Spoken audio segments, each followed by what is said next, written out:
আল্লাহর নবীকে এসে আবু হুরায়রা বলছেন, ইয়া রাসূলুল্লাহ, আমাকে আমার মা মারছে। আল্লাহর নবীকে আবু হুরায়রা বলছেন, ইয়া রাসূলুল্লাহ, আমাকে আমার মা মারছে। নবীজি বলছেন, আবু হুরায়রা রে, তোমার মা কেন তোমাকে মারছে? আবু হুরায়রা বলছে, দয়ার নবী গো, আপনার কাছে এসে কালেমা পড়েছি এর জন্য মারছে। কারণটা দেখেন, আপনার কাছে এসে কালেমা পড়েছি, আপনার কাছে থাকি, এর জন্য আমার মা মারছে। বিশ্ব নবী ফয়সালা দিচ্ছে, আমার কিছু করার নাই, তোমার মা মারবে, সহ্য করে নিতে হবে। আবু হুরায়রা রে, মায়ের বিরুদ্ধে কিছু বলা যাবে না।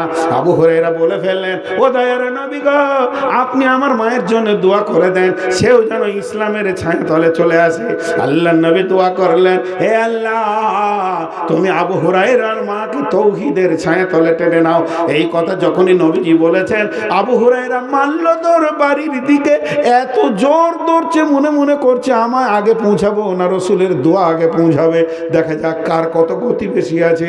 দৌড়েছি, যখনই দরজা খুলেছে, মা ঘরের ভিতরে গোসল করছে। আবু হুরায়রা বলছে, মা দরজা খোলা। মা বলছে, বেটারে, আমি গোসল করছি কালেমা পড়ার জন্য। আবু হুরায়রা খুশি হয়ে গেল, আমার রসুলের দোয়া মায়ের কাছে আগে পৌঁছে গেছে, আমার মা কালেমা পড়েছে। অতএব মা বাপ মুশরিক হলেও মারা যাবে না। তবে এই জিহাদের কথা, তবে কেন এ কথা, কতলের কথা বলতে গিয়ে মা বাপের কথা চলে এলো? কারণ হচ্ছে, একজন সাহাবী নিজের বাপকে কেটে 2 পিস বানিয়েছিল। সেই সাহাবীটার নাম হচ্ছে সাদ বিন ওয়াক্কাস রাদিয়াল্লাহু তাআলা আনহু। যখন জিহাদের ময়দানে তার বাপ চলে এলো কোরআনের বিপক্ষে, আবু জাহেলের পক্ষে, আবু সুফিয়ানের পক্ষে, আর সাদ বিন ওয়াক্কাস, সাদ রাদিয়াল্লাহু তাআলা আনহু বীর বিক্রমে নেমেছে রসুলের পক্ষে। আল্লাহর নবী খন্দকের যুদ্ধ শেষ হওয়ার পর চারিদিকে বৃষ্টি, ঝড় আর এত আর্দ্রতা, ঠান্ডা সনসন করে বইছে। এই অবস্থায় আল্লাহর নবী তাঁবুর এক পাশে শুয়ে আছেন, চাদর ঢাকা দিয়ে। আল্লাহর নবী বলছেন, আমি যখন চুপ করে শুয়ে আছি, কেউ কোথায় নাই, গভীর রাত, শুনশুন করছে, এমন সময় আমার তাঁবুর পাশেতে একটা অস্ত্রের ঝনঝনানি শব্দ পেলাম। কে যেন খরাক করে অস্ত্র নামালো। আমি বললাম, কে? সে বলল, আমি সাদ। আল্লাহর নবী বলছে, সাদ রে, এত রাত্রিতে, এত ঠান্ডাতে তুমি কোথায় এলে? তোমার জানে কি কোনো কষ্ট হবে না? সাদ বলছে, লাখো সাদের জান, হাজারো সাদের জান থেকে নবী মুহাম্মদের জানের মূল্য অনেক বেশি। এরকম সাদ হাজার মরে যাবে, তাতেও কোনো দুঃখ নাই, আমি আপনার নাইট ডিউটি করতে এসেছি। ও দয়ার নবী গো, আপনি আরাম করছেন, আরাম করেন। এইরকম লাখো সাদ চলে যাবে। এইরকম একটা ইমানদার ব্যক্তি, এরকম একটা বীর ব্যক্তি তার বাপকে মারলো, কত 2 পিস করে ময়দানের মধ্যে ফেলে দিল। এই নিয়ে হইচই চলো শুরু হয়ে গেল। মদিনার বুকে হয়ে চলছে, বাপকে মেরেছে, বাপকে মেরেছে, বাপকে কেটেছে, বাপকে কেটেছে। বিশ্ব নবী পর্যন্ত চিন্তিত হয়ে গেছে যে, হ্যাঁ তুমি করলে কি? বাপ মুশরিক আছে তো তুমি কেটেছো। কিন্তু সাদ কেন কেটেছিল? সাদ যখন বীর হয়ে জিহাদের ময়দানে নেমেছিল, তখন ওর বাপ কাফেরদের ঢাল হয়ে এসেছিল। বারবার সাদের সামনে খালি ডিস্টার্ব করছিল, যাতে করে তার বীরত্বটাকে প্রকাশ করতে দিছিল না, বেঈমানদের কাছে পৌঁছাতে দিছিল না। আপনার উদ্দেশ্য হচ্ছে বাঁশ কাটবো, আর বাঁশের গোড়াতে যদি ছোট্ট একটা গাছ থাকে, ওকে আগে সরাতে হবে, নাইলে বাঁশের গোড়া কাটা যাবে না। সাদ দেখলো, আমার বাপ প্রতিপক্ষের বেঈমান মুশরিক কাফের, আল্লাহর দুশ্মন, রসুলের দুশ্মন, কোরআনের দুশ্মনদের সাহায্যে দাঁড়িয়ে রয়েছে, সে নিজেও কিছু করে না। এমন অবস্থায় 2 পিস করে দিয়ে সাদ বেরিয়ে চলে গেলেন বেঈমানদের কাছে। তখন আল্লাহ তাবারক ওয়া তাআলা তার নবীকে সঙ্গে সঙ্গে আয়াত নাজিল করে দিয়ে বললে, সাদ এমন কিছু অন্যায় করেনি। সাদ যেটা করেছে জিহাদের ময়দানে করেছে, বাড়িতে গিয়ে বাপকে কাটেনি। এটা একটা এমন ময়দান যেখানে কোরআনের বিপক্ষে যে আসবে তার সঙ্গে কোনো কনসিডার চলবে না, তার সঙ্গে মাপামাপি চলবে না। মা বাপ যদিও সামনে চলে আসে, কোরআনকে বাঁচাবো না, রসুলের বিরুদ্ধে, আল্লাহর বিরুদ্ধে চলে আসে, তাহলেও আর এখানে পেছন পা হবে না। বাড়িতে বাপের পা টিপবে, জিহাদের ময়দানে বাপের পা কেটে ফেলে দেবে। কোরআন যখন আয়াত দিয়ে দিল, আল্লাহর নবী দুশ্চিন্তা থেকে মুক্ত হয়ে গিয়ে হাসি মুখে হাসলেন। সাদ তুমি বীর বিরক্ষণ দেখিয়েছ। অতএব বন্ধুরে, আল্লাহ তাবারক ওয়া তাআলা সুন্দর করে বলছেন, খবরদার তোমরা মানুষ হয়ে মানুষকে মারবে না, কিন্তু 3টে মানুষকে মারা যাবে আর এক জায়গাতে কতল করা যাবে। সেই 3টেকে বিয়ে করার পর যদি ব্যভিচার করে তাকে তুমি রজম করে দাও। কতলের পরিবর্তে কতল এবং মুরতাদকে কতল। কত, আর জিহাদের ময়দানে যারা কোরআনের বিরুদ্ধে আসবে তাদের কত। আর চার, ওয়া আকুলুর রিবা, ও আকলুর রিবা, খবরদার সুদ পান করিও না, সুদ খেও না। সুদ হলো বড় জঘন্য জিনিস, যে ও আকলুর রিবা, নবীজি বলছেন, রে আমার উম্মত ইজতানিব, তুমি নিজেকে বাঁচাও সুদের টাকা থেকে, সুদের পয়সা থেকে। বর্তমানে মা বোনেরাও গ্রুপে ঢুকে গেছে। আপনাদের গ্রুপ আছে? গ্রুপ আছে? যে এই বন্ধনের জন্ম দিয়েছে তার নাম জানেন কি? বন্ধনের ইঞ্জিনিয়ারকে। বন্ধন নামে গ্রুপটা বাংলাদেশে প্রথম তারা ব্রাক নামে পরিচিত করেছে। ইন্ডিয়াতে এসে বন্ধন হয়েছে, একটা নাস্তিক দিয়েছে এর জন্ম, তার নাম হচ্ছে ইউনুস। তারপরে ইমান হচ্ছে আল্লাহ বলে কেউ নাই, রসুল নাই, যেদিক থেকে পারবে চুষে নিয়েছে, হাজির করো। বিশ্বনবী বলছেন সুদের ব্যাপারে একটা স্বপ্নের কথা, আল্লাহর নবী লম্বা স্বপ্নের কথা বলেছেন। আমার দুটি যুবক এসে দুই হাত ধরে তুলে নিয়ে চলে গেল। আমি একটা ময়দানে গেলাম, 1 নম্বর দেখলাম, 2 নম্বর দেখলাম, 3 নম্বর দেখলাম, 4 নম্বর দেখলাম, 5 নম্বর দেখলাম। কি কি স্বপ্নে দেখেছেন সেগুলো বললেন। তার মধ্যে 1 নম্বর হচ্ছে, 2 নম্বর, 3 নম্বর, 4 নম্বরে নবীজি বলছেন ওই দুটি যুবক যখন আমাকে একটা নদীর পাড়ে নিয়ে গেল। জান্নাতে কটা সমুদ্র আছে? জান্নাতে 4টা সমুদ্র আছে। আর হাকাম বিনতে মাবিয়া রাদিয়াল্লাহু তাআলা আনহু কল রাসূলুল্লাহ সাল্লাল্লাহু আলাইহি ওয়াসাল্লাম, ইন্না ফিল জান্নাতে বাহরুল মাই, বাহরুল লাবানে, বাহরুল আমরে, বাহরুল মাসালে। জান্নাতের ভিতরে 4টা নহর আছে, একটা দুধের, একটা মধুর, একটা খায়েস পানি, আর একটা শরাবে শরাবান তাহুরা। তেমনি জাহান্নামের ভিতরে কটা নদী আছে? হাদিস কোরআনের সমন্বয় 3খানা পাওয়া যায়। একটা রক্ত পুঁজের, আর একটা শুধু পচা রক্ত, আর একটা গরম পানি। গরম পানিটা সূরা গাসিয়ায় দিয়েছে, ইল্লা হামিমা ওয়া গাসাকা, এটা আছে সূরা নাবাতে, তুসকা মিন আইনিন আনিয়া। গরম পানির কথাটা সূরা গাসিয়াতে রয়েছে। আর এই রক্তটার কথা আল্লাহর নবী বলছেন, ওই দুটি যুবক আমাকে বিছানা থেকে তুলে নিয়ে গেল, একটা নদীর পাড়ে দাঁড় করে দিলে। আমি দেখছি নদীটা যেন রক্ত পুঁজ বদবদ বদবদ বদবদ করে দুর্গন্ধময় বইতে রয়েছে। আর ওরই মাঝে একটা লোক ডুবছে উঠছে, ডুবছে উঠছে, থ পেছে না। একটা মানুষ যখন হাপুচুপু হাপুচুপু পানিতে করে কত কষ্ট পায়, ওই রকম কষ্ট পেয়েছে সে। কোনো রকম কষ্ট করে যখন কিনারায় আসছে, আর একজন কিনারায় পাথর নিয়ে দাঁড়িয়ে রয়েছে, ওর মুখে মারছে, তো লোকটাকে টেনে নিয়ে গিয়ে নদীর মাঝে করে দিচ্ছে। এই অবস্থায় রয়েছে। আমি ওই দুজনকে জিজ্ঞেস করলাম, তোমরা কে? তারা পরিচয় দিল। আরও খানিক দূর পর পরিচয় দেবে। একজন বলবে আমি মিকাইল, ও হলো জিব্রাইল। আমরা 2 ফেরেশতা আপনাকে দৃশ্যগুলো দেখালাম। এই দৃশ্যটা কার? এটা হচ্ছে সুদখোরের, সুদখোরের, সুদখোরের, সুদখোরের। ওরে আমার মা রে, ওরে আমার বোন রে, ভাই রে, একটা আপনাদেরকে রূপকথা বলছি। সব মেয়েরা নিজের বাপকে চিন্তা করেন, সব মেয়েরা নিজের বেটাকে চিন্তা করেন, সব ছেলেরা নিজের মাকে আর বেটিকে চিন্তা করেন, মাকে চিন্তা করেন। আল্লাহর নবী বলেছেন মায়ের শব্দ তুলে দিয়ে, তাহলে মেয়েদের জন্য বেটা হবে না, বাপ হবে, পুরুষের জন্য মা হবে। নিজের নিজের মাকে সবাই কাপড় খুলে নাঙ্গা করে নেন। আর এখানে বলতে কোনো অসুবিধা নাই, শিক্ষার জায়গায় লজ্জা চলবে না। নাঙ্গা করে দিয়ে মায়ের ব্লাউজ রাখেন না, সায়া রাখেন না। ওই মাকে নাঙ্গা করে 36 বার মাকে ব্যভিচার করেন। ও মা বোনেরা নিজের বেটাকে 36 বার ব্যবহার করেন, নিজের বাপকে ব্যবহার করেন। যে গুণাটা হবে সুদের ন্যূনতম ওই গুণাটা হবে। অতএব সুদ থেকে সাবধান। আল্লাহর নবী যা বলেছে তা সত্য, তা সত্য, তা সত্য। আল্লাহ নবী বলছেন ইজতানিবু আকলুর রিবা, তোমরা বাঁচো সুদ থেকে, বাঁচো, খবরদার সুদ খেও না। বিশ্বনবী আরো বলছেন জাহান্নামের ভিতরে 4 শ্রেণীর লোক থাকবে, কোটা জাহান্নামকে তোলপাড় করে দেবে। তারা এত চিৎকার করবে গাধার মতো। অন্য জাহান্নামীরা আল্লাহকে বলবে, ও দয়ালে মাবুদ গো, একে নিয়ে সরিয়ে দেন, নচেত আমাদেরকে সরিয়ে দেন, এই 2 ভাগে 1 ভাগ করে দেন। এদের চিৎকার সহ্য করতে পারছি না। একটা গোষ্ঠী আছে সে নিজের মাংসকে নিজে চাপাবে আর দাঁত দিয়ে ছিঁড়বে। এ হলো চগলখোর, এ হলো আপনার কিনা গীবত কারণেওয়ালা। একজনের মুখ দিয়ে রক্ত পুঁজ বের হবে, ঝর্ণার মতো মতো গন্ধ হবে। ওই লোকটা হলো পৃথিবীতে খিস্তি করে করে গালি দিত, রেগে হোক, আনন্দে হোক, খুশিতে হোক, ফাহেসা কথা বলতো। 3 নম্বরে ওই লোকটা যে নিজে 3 নম্বরে ওই লোকটা আগুনের সন্দুকের ভিতরে থাকবে, এ হলো সুদখোর। 4 নম্বরে নারী ভুঁড়ি পেটের ভিতরে কিছু থাকবে না, এ হলো পৃথিবীতে মালমার। ডানি মেরেছে, লিটারে মেরেছে, মিটারে মেরেছে, আর আপনার কি না ডিলার মেরেছে, পঞ্চায়েত প্রধান মেরেছে, বিপিএল এর মেরেছে, এপিএল এর মেরেছে, ইন্দিরা মাসের মেরেছে, রাস্তার মেরেছে, চুরি করেছে, ডাকাতি করেছে, পরের মালকে ছিনতাই করে নিয়েছে। একমাত্র মালমার এই কষ্ট পাবে বন্ধুরে, তার ভিতরে সুদখোর রয়েছে, আগুনের সন্দুকে ভরে দেওয়া হবে। আল্লাহর নবী জন্য বলছে বাঁচো বাঁচো বাঁচো, কঠিন আযাব থেকে বাঁচো, ওই সুদের মতো জায়গা থেকে বাঁচো।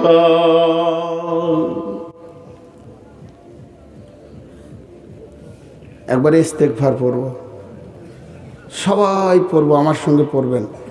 আর এই ইস্তেগফারে কে সুদ খায় কে না খায় আমি বলছি না, আর এই তোবাটাই তোবা করে নেন, আল্লাহ মাফ করে দেবেন। সবাই পড়বো, আমিও পড়বো, আমারও গুনাহ আছে, আমি গুনাহ থেকে মুক্ত নই। আস্তাগফিরুল্লাহ আল্লাজি, সবাই বলেন আস্তাগফিরুল্লাহ, লা আস্তাগফিরুল্লাহ, জোরে বলেন আস্তাগফিরুল্লাহ আল্লাজি লা ইলাহা ইল্লা হুয়াল হাইয়ুল কাইয়ুম ওয়া তুবু ইলাইহি। এই ইস্তেগফারটা যদি কেউ দিনে 10 বার করেন, আমার আল্লাহ তাকে মাফ করবেন। কিন্তু তওবার প্রথম শর্ত হচ্ছে যে গুনাহটার উপর আপনি ইস্তেগফার করবেন ওই গুনাহটা আর দ্বিতীয়বার করা যাবে না। তুবু ইলাল্লাহি তাওবাতান নাসুহা। জি, সব থেকে বড় সুদখোরের নাম জানেন? মক্কার ইউটিউবাররা বলো, নাহলে মোবাইল ছুঁড়ে মেরে দেবো। হ্যাঁ হ্যাঁ, হযরত আব্বাস রাদিয়াল্লাহু আনহু। হযরত আব্বাস এত বড় সুদখোর পৃথিবীতে আর কেউ ছিল না। সুদের দবদবা ব্যবসা চলতো, এটা রসুলের নিজের চাচা। যেদিন কালেমা পড়লো, আল্লাহর নবী ঘোষণা করে দিলেন আমার চাচার সুদ খাবে না, কালেমা পড়ে নিয়েছে, বিধায় তোমরা আসল টাকা দেবে, আর আমার চাচাকে সুদের টাকা লাগবে না। একজন ধরে গিয়ে বলছে, ওরে আব্বাস রে, তুমি কি খবর পেয়েছো তোমার ভাতিজা কি করেছে? তোমার ব্যবসার সব লস করে দিলে। ও ঘোষণা করে দিয়েছে সুদের টাকা লাগবে না, আসলটাই দিলে হবে।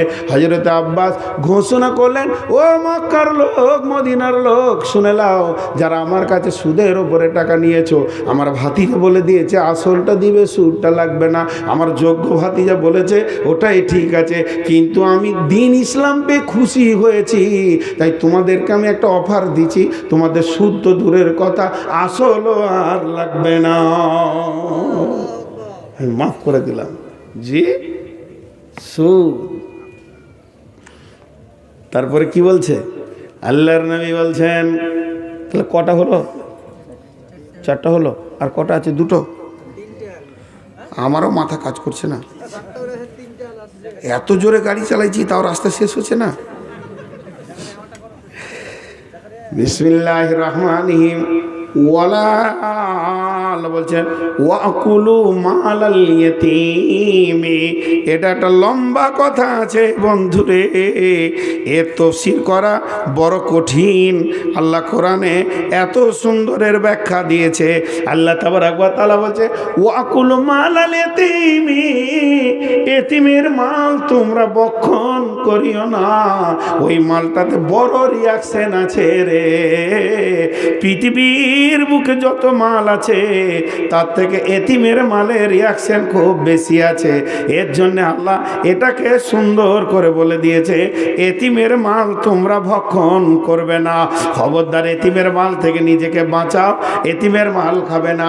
আল্লাহ তাবারাক ওয়া তাআলা সূরা আনামে বলছেন ওয়ালা তাকরাবু মালাল ইয়াতীমি ইল্লা বিল্লাতি হিয়া আহসান হাত্তা ইয়াবলুগা আশুদ্দাহু। যতক্ষণ পর্যন্ত যুবক না হয়েছে, যতক্ষণ পর্যন্ত মাল না বুঝেছে, ওর মাল মালকে তুমি গচ্ছিয়ে রেখে দাও, খবরদার তুমি এতিমের মালে কাছে যেও না। বিশ্বনবী এসে বল, একজন সাহাবী বলছেন, ইয়া রাসূলুল্লাহ আমার চোখে পানি আসে না, আমার নামাজ পড়তে ভালো লাগে না। বিশ্বনবী বলতেন, যদি তোমার ইবাদতে চোখে পানি না আসে তো এতিমের মাথায় হাত বুলাও, তোমার দিল নরম হবে। এটা কত বড় কথা। এতিম এমন একটা জিনিস, আল্লাহ তাবারক ওয়া তাআলা বলছেন, আল্লাহ তাবারক ওয়া তাআলা বলছেন, আলাম ইয়াজিদকা ইয়াতীমা ফাওয়া ওয়া ওয়াজাদাকা দাল্লান ফাহাদা ওয়া ওয়াজাদাকা আইলান ফাগনা ফাআম্মাল ইয়াতীমা ফালা তাকহার ওয়া আম্মাস সাইলা ফালা তানহার। খবরদার এতিমকে ধুমকে কথা বলিও না, আর তোমার দরজায় যে চাইতে আসবে তাকে ঝিড়কে দিও না। এতিমকে ধুমকে কথা বলো না, ওর দিলটা ক্ষত হয়ে আছে, ওর দিলটা ক্ষত হয়ে আছে। আপনার পায়ে ইট পড়ে গেলে যেমন আপনি চলতে পারবেন না, ক্ষত হয়ে আছে, এতিমের দিলটা খতম হয়ে আছে। কেমন ক্ষত হয়ে আছে? এতিমের সামনে কেউ নিজের ছেলের গালে চুমা দিও না, এতিমের সামনে ছেলেকে চকলেট ধরিয়ে দিও না, তার মনে কত ব্যথা হবে। ঈদের দিন যখন আসবে মাপকে মনে পড়বে, আব্বা আজকে থাকলে আমার কত আবদার মিটাতো, মা যদি আমার থাকতো কত আবদার মিটাতো। এর জন্য আল্লাহ তাবারক ওয়া তাআলা বিশ্বনবীকে এতিম বানালেন, মায়ের পেটে বাপকে নিলেন, আর 6 বছরের ছেলে তখন মাকে নিয়ে নিলেন। দুঃখের মর্ম দুঃখী বুঝে, সুখী বুঝে না, দুঃখ না পেলে দুঃখের মর্ম সুখী জানবে না। এর জন্য পৃথিবীর এতিমরা কি অবস্থায় থাকে এটাকে জানানোর জন্য আল্লাহ তাবারক ওয়া তাআলা তার নবীকে এতিম বানিয়ে দিলেন। আর কি বললেন? ফামাল এতিমা ফালা তাকহার ওয়া আম্মাস সাইলা ফালা তানহার।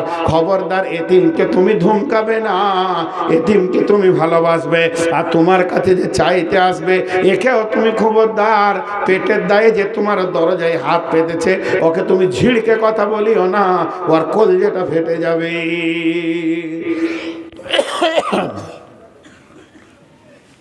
এতিম অবস্থা কারো যদি না হয়েছে সে বুঝবে না, এতিম অবস্থা যদি কারো না হয়েছে সে বুঝবে না। আমি নূর মোহাম্মদ 5 বছর বয়সে মা হারিয়েছি। দিনগুলো কিভাবে তিলে তিলে পার হয়েছে আমি জানি, সব মনে পড়ে। কেউ দেখতে পারবে না এতিমকে, যেদিকে যাবে ভাববে আমার লোড হয়ে যাচ্ছে, ই কেন আমাদের ঘর আসছে। জি, অনেক ছোট ছোট দুঃখের কথা যদি আপনাদের সামনে তুলে ধরি চোখে পানি আসবে। এতিমদের হয়, স্কুল থেকে যখন আসতাম ক্লাস 3-তে পড়ছি, সব ছেলেরা দৌড়ে এসে বই ছুঁড়ে দিয়ে মায়ের বুকে পড়তো, আমরা পেতাম না। মাদ্রাসা থেকে যখন 2 মাস 3 মাস পর যেতাম মা দেখতে পেতাম না। এই যে কি কঠিন জিনিস। এর জন্যে এতিমের মাল কেউ ভক্ষণ করো না। ভাই 2টা বিয়ে করা যায় যাচ্ছে না নাই? আরে 2টো বিয়ে আল্লাহ আগে করতে বলেছে, কোরআনে আছে। কোরআন আয়াত খুলেন, আল্লাহ বলছে 2টো বিয়ে করো, যদি না পারো তো একটা করো।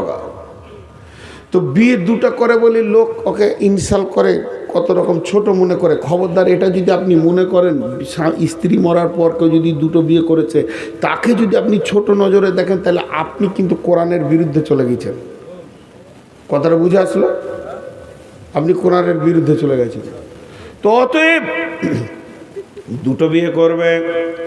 আজকে আমার বেবি মারা গেল, আমি আমার বিবিকে সুন্দর করে গোসল করিয়ে কবরে নামিয়ে দিয়ে এলাম। সে 2টি ছেলে সন্তান রেখে গেছে। আজকে আমার বড় ভাই মারা গেল, আমি যোগ্য তার ছোট ভাই ছোট ছোট ভাতিজাগুলো রেখে গেছে, মালের গোলমাল ধরিয়ে দিয়েছি। ফারাইজের বিভিন্ন রকম এতিম হয়। এরপরে সেই এতিম বাচ্চাগুলো মা নাই তাদের। আমি কালকে 2য় বউ নিয়ে এসে বাড়িতে উঠলাম। এবার এতিমের মাল বলতে কি, তার মায়ের নাকের আছে, কানের আছে, সোনা আছে, তার মায়ের যত নতুন কাপড়, পুরাতন কাপড়, ছিঁড়া কাপড়, একটা ব্লাউজ, একটা চাদর, নামাজের চাদর, উড়নি ছিঁড়ে গেছে, কোনো কাজে লাগবে না। এগুলোকেও আপনাকে নষ্ট করতে দেওয়া যাবে না। আল্লাহ কোরআনে যেটা বলছেন এগুলোকে সব তুমি গুছিয়ে নাও, কারণ ওগুলো তোমার একা মাল নয়, এখন ওটা ভাগ বাটোয়ারার মাল হয়ে গেছে। এই ভাগের ভিতরে যারা রয়েছে তারা না বলো সে কোনটা নেবে কোনটা দেবে এখনো বুঝে না। অতএব হে পিতা, তোমার দায়িত্ব হচ্ছে ওই মালগুলোকে রাখোয়াল করে এক জায়গায় জমা করে রেখে দাও, সেগুলোকে তুমি গুছিয়ে রেখে দাও। খবরদার মালের ভিতরে গোলতাল ভরে দিও না। কেমন গোলতাল? আমার প্রথম বিবি যে খাটটা নিয়ে এসছে বাপের বাড়ি থেকে, ওই খাটে আমার দ্বিতীয় বিবি শুতে পারে না, কারণ ওটা তার ফারাজের নয়, ওটা তার মূল্য নয়। আমার প্রথম বিবির জমি যেমন দ্বিতীয় বিবির ছেলেরা চষতে পাবে না, তেমনি আমার প্রথম বিবির কোনো মাল দ্বিতীয় বিবি ব্যবহার করতে পাবে না। আল্লাহ কোরআনে পরিষ্কার সুন্দর করে খুলে বলে দিয়েছেন, এখানে কোনো গোপন করে নাই। ও আতুল ইয়াতামা আমওয়ালাকুম ওয়ালা তাতাবাদদালুল খাবিসা বিত-তাইয়্যিবি ওয়া তাকুলু আমওয়ালাহুম ইলা আমওয়ালিকুম ইন্নাহু কানা হুব্বান কাবীরা। আল্লাহ বলছে তোমার এই বইয়ের ওই বইয়ের মাল, তোমার মাল গোলতাল করে নিয়ে তাদের মালকে নষ্ট করে দিতে তুমি পাবে না।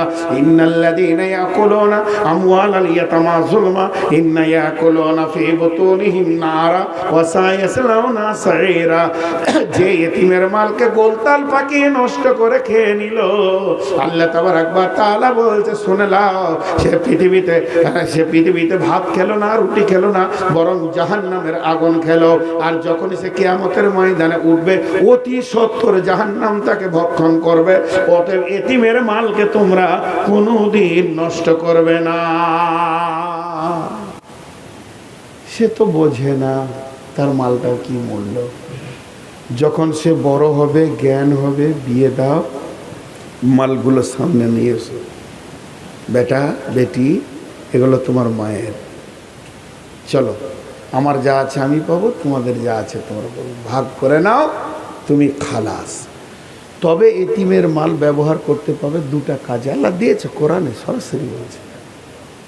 সেই এতিমদের পেছনে করা যায় কখন? যদি তুমি অক্ষম হও। মানে আমি এমন একজন গার্জেন, নিজের পেটের খাবার জুটাইতে পারছি না, খেটে খুঁটে গরিব মানুষ, বউ মরে গেছে, জীবন জৈবন কোথা রাখবো, আরেকটা বিয়ে করেছি, আবার ছেলে পিলে হয়েছে, কুলাইতে পারছি না। আমার এতিম ছেলেগুলো পড়ছে এখন, তোমার মায়ের কানের নাকের যা আছে বেচে দিয়ে ওদেরকে পড়াও, ওদের চিকিৎসা করো, পারো, এই পারমিশনটা দিয়েছে। কিন্তু তোমার ইনকামে যদি কুলিয়ে যায়, আল্লাহ তো জানছে কুলাবি কিনে, ওটা আমার হাত দিতে পাবে না যতদিন ওরা বড় না হয়েছে, মাল না বুঝেছে। ভাইরা আমার, আল্লাহ তাবারাক ওয়া তাআলা এতিমের মালের ব্যাপারে বলছে খবরদার তোমরা এতিমের মাল থেকে মানে নষ্ট করো না। আল্লাহ তাবারাক ওয়া তাআলা বলছেন এতিমের মালের ভিতরে এতটুকু রিয়াকশন রয়েছে, যেদিন কিয়ামত হবে রে, সেদিন ওই এতিমের মাল তোমার জন্য আযাবের কারণ হয়ে দাঁড়াবে। সেদিন তুমি কোনোদিন ওখান থেকে বাঁচতে পারবে না। এরপরে 6 নম্বর আল্লাহ বলছেন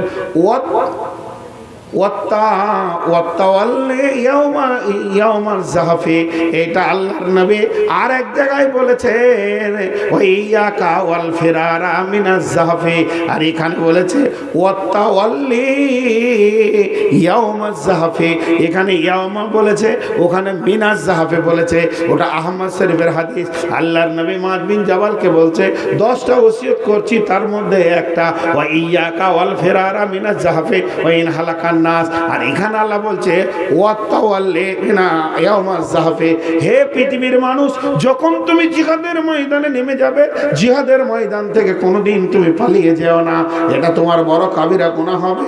আল্লাহ বলছে, আল্লাহ নবী বলছেন ইস্তানিব, জিহাদের ময়দান থেকে পালাইও না, এখান থেকে তুমি বাঁচো।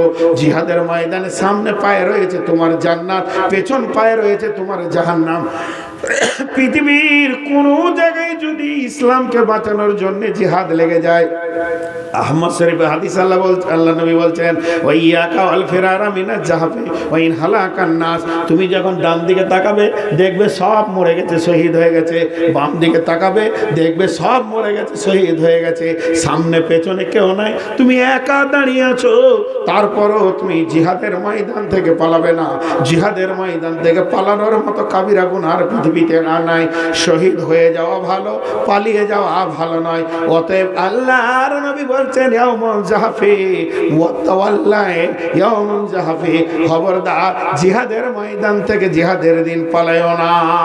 আর 7 নম্বরে বিশ্ব নবী বলছেন কোন সতী সাধ্বী নারীর উপরে অপবাদ দিয়ে দিও না, তোহমত দিয়ে দিও না, জেনা ব্যভিচারের অপবাদ দিও না, চরিত্রহীনের কথা বলবে না। ভাইরা আমার, আজকে বায়টা টোটাল সারাংশটা একবার শোনেন। আল্লাহ তাবারক ওয়া তাআলা নবী বলছেন তোমরা 5-7টা জিনিস থেকে, 1 নম্বরে শিরক করবে না, 2 নম্বরে জাদু করবে না, 3 নম্বরে মানুষ কতল করবে না, 4 নম্বরে সুদ খাবে না, 5 নম্বরে এতিমের মাল খাবে না, 6 নম্বরে জিহাদের ময়দান থেকে পালাবে না, আর 7 নম্বরে খবরদার তুমি সতী নারীর উপরে অপবাদ দেবে না। 8 নম্বরে কুচগিরে আল্লাহ কেউ উঠবে না। জি আপনারা একটু বসে, দুটো কথা বলি। আল্লাহ তাবারক ওয়া তাআলা কতদিন চালালো এইভাবে নিয়ে। এই কটা ক্যামেরা আছে? 1 2 3 4 5 6 7 8 9। এই 9 জন মোবাইলওয়ালা আমাকে দেখা না করে বাড়ি যাবেন। আর যদি দেখা না করে বাড়ি চলে যাও, তার শাস্তি পেয়ে যাবে। কি পাবে আল্লাহ জানে। রাস্তাতে শিয়ালে তাড়বে না কুকুর তাড়বে আল্লাহ জানে। দেখা না করে এখানে দাঁড়াবে, সব কটাকে, একজনের ছুটি নাই এখানে দাঁড়াবে। তো আমি আপনাদের সামনে সর্বশেষ একটা কথা বলি। এই জালসাটা মসজিদ কেন্দ্রিক। জি ভাই, মাঝে একটা খুব নোংরা কথা বলি। আমি কিন্তু খুব ভালো মানুষ নয়। ভালো মানুষ যদি হতাম তাহলে আগে কেন টাকা নেবো আর এত কেন চেপে নেবো, কিন্তু বাঁচবো না বেশি দিন, মনে হয় এই অভিশাপই মরব। তো ঘটনা হচ্ছে কি জানেন, সবাইকে এক করতে হচ্ছে, নাহলে যারা বিনা কন্ট্যাক্টে আসছে করছে এরা আমার গুরু, এরা আমার থেকে অনেক দামি। হয় আমাকে এখান থেকে সরে যেতে হবে, আমার মেন্টাল রুগী আছি, আর না হয় এইভাবেই করতে হবে। তো আল্লাহ তাবারক ওয়া তাআলা বিভিন্ন মানুষকে বিভিন্নভাবে চালায়। টোটাল জালসা করছি এখন 25 বছর। 15 বছর আগে লিনি, কন্ট্যাক্টও করিনি। আপনি কথাটা বললেন বলে আমি বলছি, কিন্তু খুব খুব লাঞ্ছনার পাত্র হয়েছি। এখনও ওই অবস্থায় আছি। এই রাস্তাটা খুব ভালো নয়, আল্লাহ যেন বক্তা কাউকে না করে। আর এই রাস্তাটাও ভালো নয়, আল্লাহ সকলকেই মাফ করুক। তো মসজিদ, মাদ্রাসা, গায়ে তাবলীগ টোটাল মিলে জালসা। তা আজকের যে কমিটি জালসা করেছে এটা মাদ্রাসা নয়, এটা মসজিদ। আর আমি শুরু থেকে শেষ পর্যন্ত মসজিদের একটি কথা বলিনি, আর এরপরও বলবো না। কিন্তু ছোট্ট করে খালি একটা আপনাদেরকে বোঝাবো, হৃদয়ের যে একটা জায়গা আছে, শিরক করা যায় না, অনেকক্ষণ থেকে বলেছি না, কিন্তু একটা শিরক করা জায়েজ আছে জানেন, একটা শিরক জায়েজ আছে, সেটা হচ্ছে প্রেম। প্রেম ইবাদতে শিরক করা যাবে না, প্রেমে করা যাবে। আমি আমার মাকে ভালোবাসি, আব্বাকে ভালোবাসি, রসুলকে ভালোবাসি, আল্লাহকে ভালোবাসি। এই ভালোবাসার শিরক সকলের সঙ্গে বিনিময় করা যায়। শুধু আল্লাহকেই বাসবো আর কাউকে তা নয়, সবাইকে ভালোবাসবো, এটা আমি বিনিময় সবাইকে দিব।